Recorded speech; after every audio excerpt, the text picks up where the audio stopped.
UK Z-Day, Part 6, Siege. The evening followed soon after our return. I went back downstairs, the news was still on. I sat down but immediately got straight back up and went to the kitchen, grabbed a couple of beers from the fridge, sat back down. I threw one to John and the world unravelled in front of us. Then, urgent update appeared on the news. The view switched to London. It spread.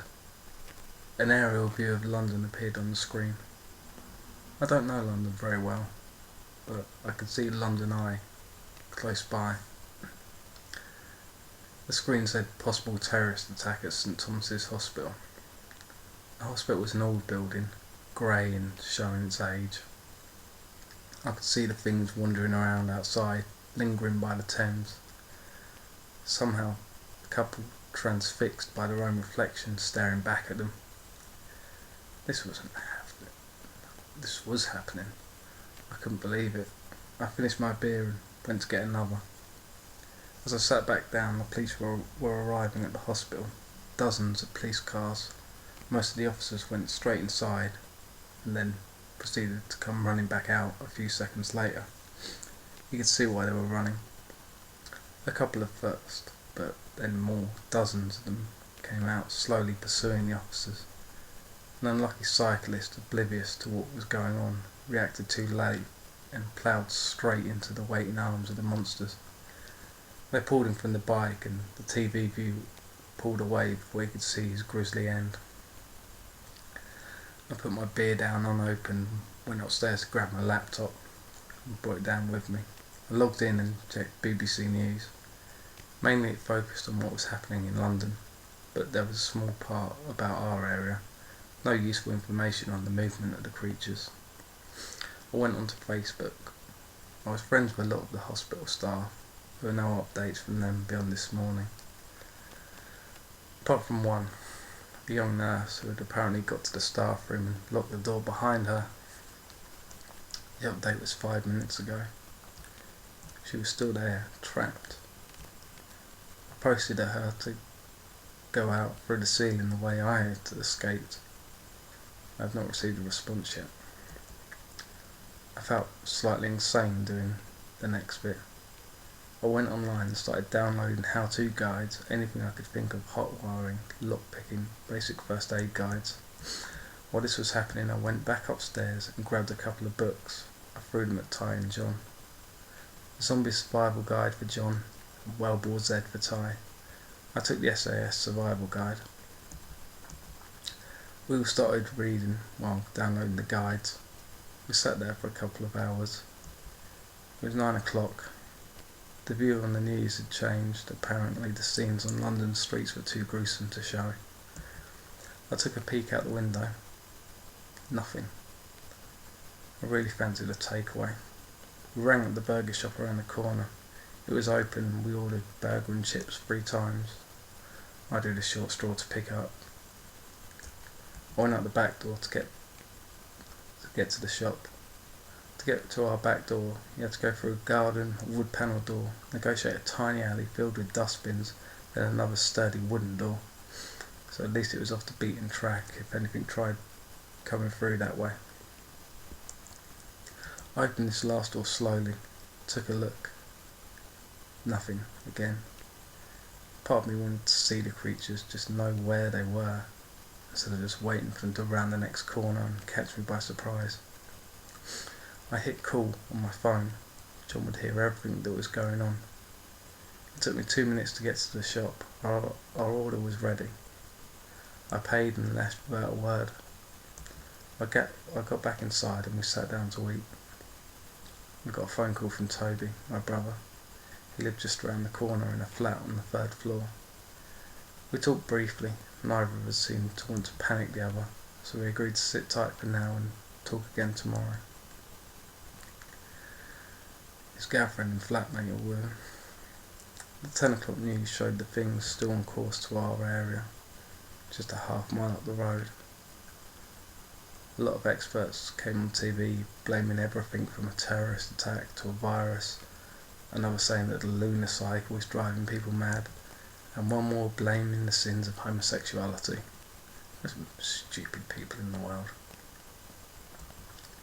It's now midnight. I volunteered to stay up and keep an ear out just in case something decides to knock on the door. I've dimmed the windows even further by placing more curtains on top of the ones already up, so I can have the TV on with low sound.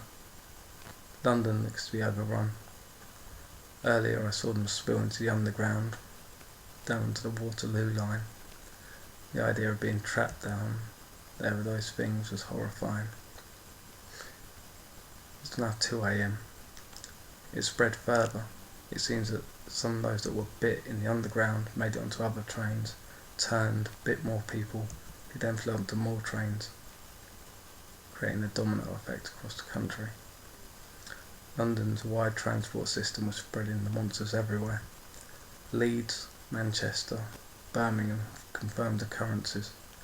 Glasgow is also seeing possible signs. I'm sitting by the window holding the curtain back a little, gazing into the street. Not that I have much of a view, just the terraced houses on the other side. I've not seen any of the monsters yet.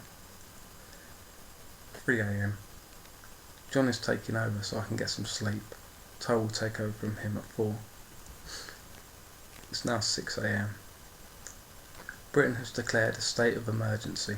Borders have been closed and a nationwide curfew of 6 p.m. has been declared. Anyone out after that time will be arrested. The military have entered London to deal with the things. The news has been censored from showing this. The area around our house is oddly quiet. No one is out on the streets. John suggested we have a look. I thought he was mad, but he produced a small remote-controlled helicopter, something he had bought from the local men's gadget shop. The copter was about 16 centimetres wide. The had a small camera capable of taking 1 minute of continuous footage of 300 still photos.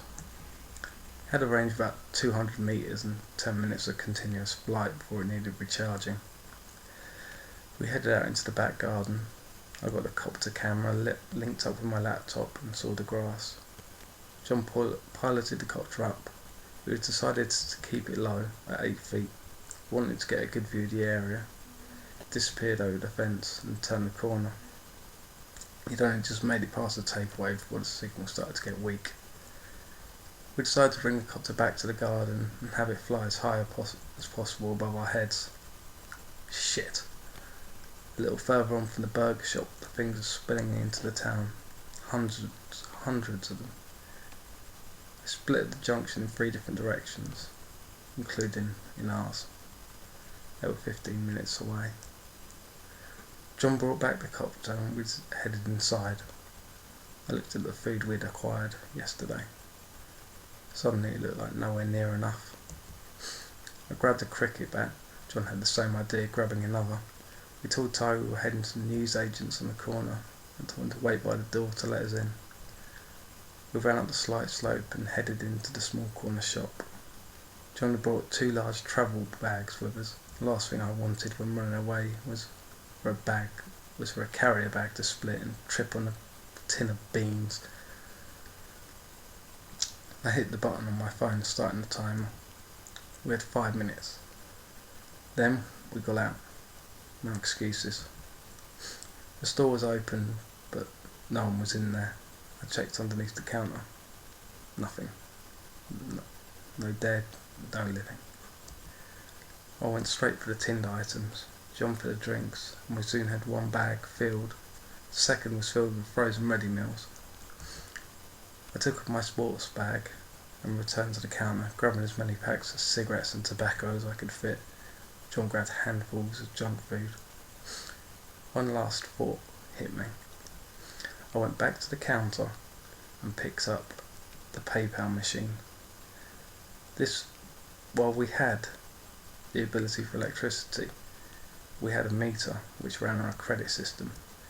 If we took the thing back with us and the electric grid held out, we could have continuous electric.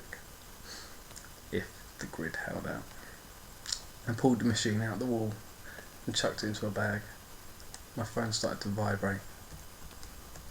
Time's up. We grabbed the bags and headed out. We could see them in the distance.